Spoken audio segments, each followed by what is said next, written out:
Front Office Pros? Today, we're going to be going through some Week 17 IDP Waiver pickups. Hike! Joe, we have made it. We're in championship week.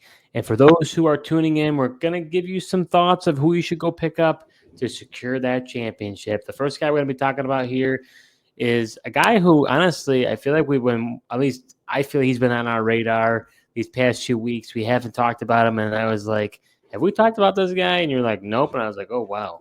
It's going to be edge rusher defensive end Joseph Ossai of the Cincinnati Bengals, former third-round pick of the Texas Longhorns. Had a forced fumble, a sack, assisted tackle, 4 solos, a tackle for loss, and a QB hit. He really is turning on over these past 5 games. Basically, has had a sack in every one of them besides the week before at the Tennessee Titans. Only rostered in 14% of leagues. So, Joe, what are your thoughts here? He's going to be going up against your Denver Broncos, which is not the best matchup on paper, but it's not a bad one either, in my opinion. Yeah, I mean, it's not the best matchup, and according to, the Fantrax Broncos, it's like the 3rd worst matchup in terms of, offensive line and getting to being able to get a sack.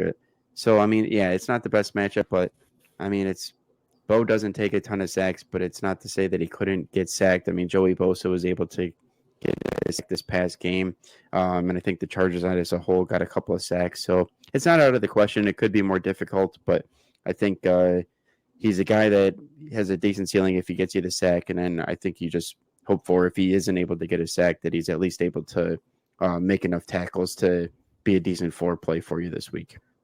Yeah, I mean, I would say, and this isn't a dynasty video, but I would be more interested in him for his dynasty appeal going forward, right. Versus, this matchup. I think that especially depending on how many starters you have on defensive line, we start 2 DNs and you can start a flex. Maybe he could start a flex play, but he's not a guy I think he has a lot of interest, but I'm not necessarily. I mean, if you're in dire straits and you need one, then I'd say he's a good one to start. But he's not a guy necessarily that I'm going to go crazy for.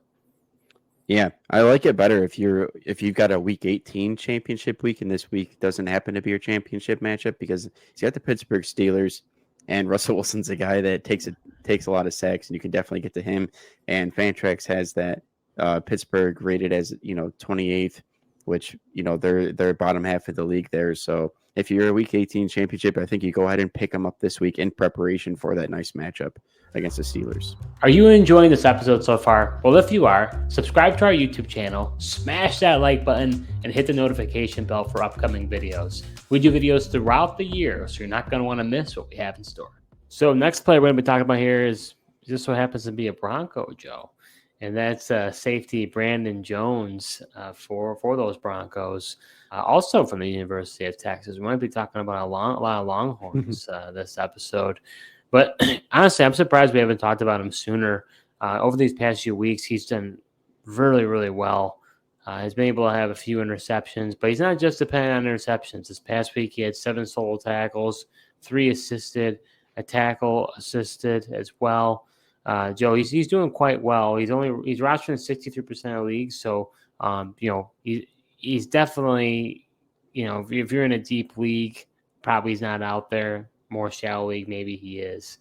What are your thoughts on Brandon Jones? Yeah, I like Brandon Jones, and he's a guy that's been playing a ton of snaps, anywhere from 90 to 100% of the snaps for the Broncos. He's an important piece of the defense, and what I've liked to see out of him too is from an IDP perspective. These last couple of weeks, he's been getting more box snaps. He hasn't a lot of times he was playing like deep safety, but they've been leaving that to be more PJ Locke. And then if there is a guy that kind of plays along the line of scrimmage and blitzes from the safety position, it is Brandon Jones. So I like that, and I like him being getting those box snaps, being able to help out in the run support along the line of scrimmage there. And I think the Bengals are a decent matchup for him this week as well. And mentioned it that he's been on a heater. I mean, 9 and 10 sacks, 9 and 10 tackles. Sacks. Whoa. 9 and 10 tackles over these last couple of weeks, and I don't see a reason why he can't be right around that number, if not double digits, against the Bengals here. So going over to our next player, a guy who's been out for most of the year, guy we could have even talked about last week, but we want to see how things would shake up in that linebacker core.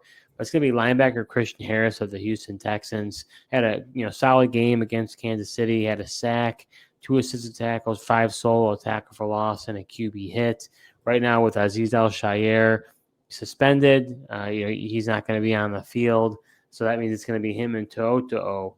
So Harris is only rostered in 40% of leagues. What are your thoughts on Harris, Joe? A guy who you and I were both really excited for heading into the year.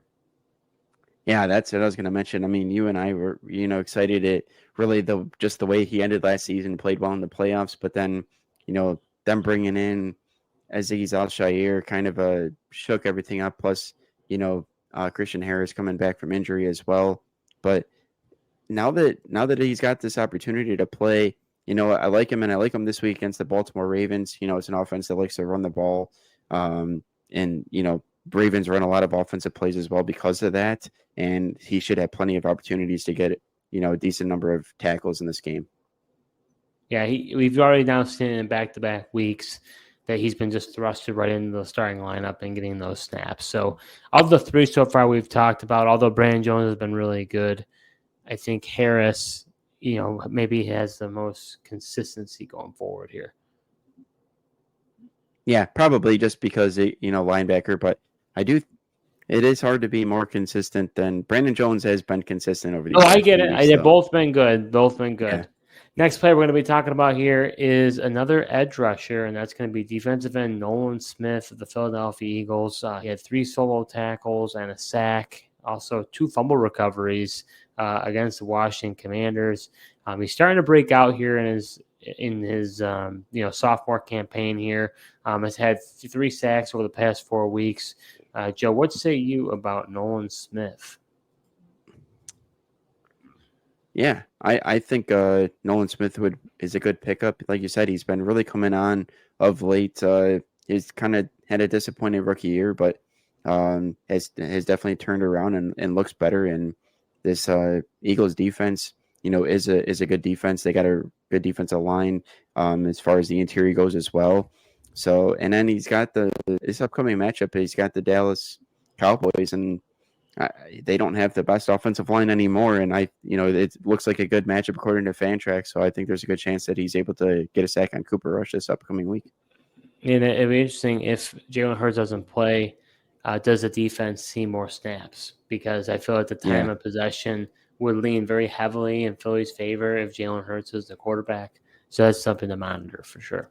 Well, that definitely happened this past week because early on in that game, Jalen Hurts and Saquon Barkley were running right through the Commanders, controlling the ball. Then all of a sudden, Hurts goes out with a concussion, and I feel like Pickett just wasn't doing the same thing. They were letting him pass it a lot more, ironically enough, and then it just led to they weren't controlling the ball as much as I think they would have with Jalen Hurts, and led to defense being on the field more, and ultimately changed the game. And I think that's the biggest reason why the Commanders won this one as well. So last player we're going to be talking about here is safety Marte Mapu of the New England Patriots. Been pretty impressive, Joe. Has had back-to-back weeks with a forced fumble. Against the Bills, he had a forced fumble, an interception, 4 assisted tackles, 3 solo tackles, and 2 pass deflections. A guy who was a converted linebacker safety. We really don't know where he was going to play. He's starting to come into his own a little bit. He's only rostered in 10% of leagues. Is he a guy that you're interested in going after? He does have the Chargers, which according to our league is the worst matchup going.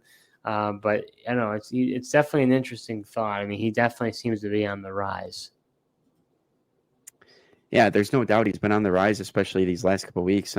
Especially in our league with the big plays, and he was able to get the forced fumble back-to-back weeks, including an interception against Josh Allen. But I mean, I think if you're looking for somebody and need a play, you definitely could roll him out there. It's interesting that the Chargers are listed as the worst matchup.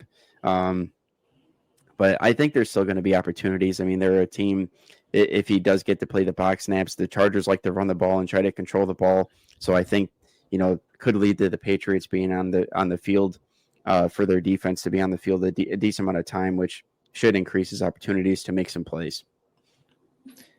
I agree with you, honestly. I mean, you've got not only Gus Edwards running the ball, but if they do throw it, he's got some opportunities for pass deflections, interceptions, what have you. So I think he can still be relevant. Probably wouldn't be my top priority, but a guy who I think, especially in dynasty leagues, I'd be interested to see how he ascends. It's hard to know what's going to go on going forward. Do we even know? I mean, Patriots played the Bills tough, but is Gerard Mayo even going to stay as a head coach? There's a lot of unknowns about this team yet. But so far, Mapu is growing into his own. And, sometimes, especially with IDP, these players can get hot, and it can be somewhat of a trend, and that could continue for Mapu. Yeah, and then I'm also interested to, get Justin Herbert out into the cold in New England.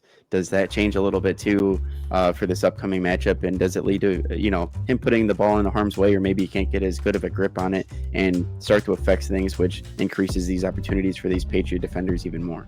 So that does it for this episode. We talked about a few players that we'd recommend you go out on your waiver wire and pick them up so you can secure that championship. Thank you so much for tuning in, and until next time.